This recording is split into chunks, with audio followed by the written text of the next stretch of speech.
Hey guys, welcome back to this channel. So today's video, I want to talk about the iPad Pro M1 versus the iPad Pro of 2018. So without further ado, let's jump straight into it. So what we have here is the iPad Pro M1 with 8-core CPU, 8-core GPU, 8 GB of RAM, and 1 TB of storage. While this iPad has an 8-core A12X chip, we don't know anything about the amount of RAM it has, and it contains 64 GB of storage. So there is a big difference between the two iPads, let alone the display dimensions. On this side, I just have the 11-inch iPad Pro, and on this side though, I have the 12.9-inch iPad Pro, which is a significant difference. This iPad looks much bigger than that 1.9-inch that's added on the dimensions, which is crazy if you ask me. The first time I hold this iPad in my hand, I was just shocked about the dimensions, about the size of this iPad.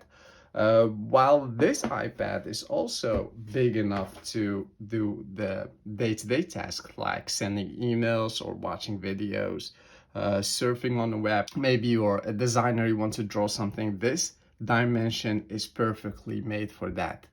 But all of that later on this video. Let's first talk about the display, because what we have here is a Liquid Retina XDR display, which offers more peak brightness and a better contrast ratio. I'm not sure if that's truly visible for the eye, because I have both iPad on peak brightness, and if you would ask me just looking at it, I don't see any difference. Obviously, I have a blue background in here and a more colorful background on this iPad, but still, if I just go to YouTube and try to play a video. So this is how the display looks like on a Liquid Retina XDR display, and this is how the brightness of the display looks like on a normal Retina display. And if you ask me, I don't see much of a difference. This one is perfectly fine for watching videos, even though it's 2 years or almost a 3 years old iPad. And you might say, well, what if I'm outside and in peak brightness outside? How does that impact the brightness of your iPad? And if you ask me, I have the front window open right here, and still there isn't much of a difference. Both iPads show the display perfectly. While there might be some difference if you watch movies, some movies have a darkish overlay on them just to give you that movie sense, I guess. But to my opinion, or if you would ask me, both displays look almost the same. They're not the same. Obviously, there is some color here. There is more color on this display than on this display, but both give you the best watch experience you can get on an iPad. So the display is not much of a difference. Even when it comes to the refresh rate of the displays, both have a 120 Hertz refresh rate, which makes scrolling very smooth. So what a refresh rate mean is basically how fast your display scrolls. If I just go, for example, to YouTube and I scroll through it, there is no delay in my scrolling, and that goes as well for the iPad Pro 2018, which is something good. I guess that's something that adds up to your pro versus con list.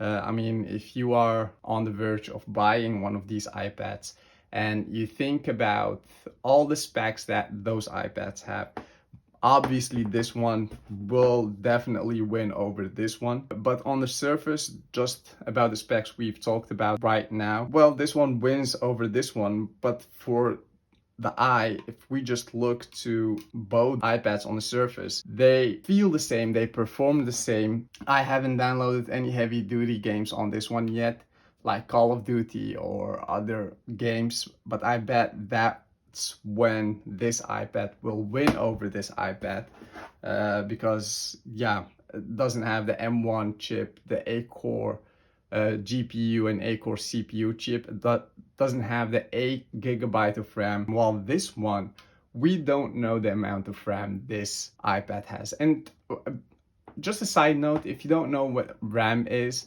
randomly accessed memory, and what that means is, let's say for example this table is the amount of space I have on it. So if I just stuff it up with things like my phone and my trackpad, and I add even a keyboard to it, now I don't have much space on this table, which means that I need to store it somewhere else. And that's exactly what our computer does.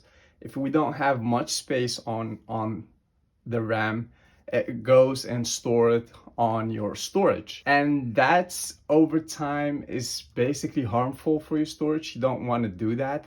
So if you are someone who has a lot of programs open on the background, think about upgrading your device RAM. That's something crucial. If you want to buy a MacBook or an iMac, it goes without saying that having a decent amount of RAM, like 16 gigabyte, is something that you need to consider, because that will spike up your productivity. You can have much more tasks open on the background and your computer will not burn out.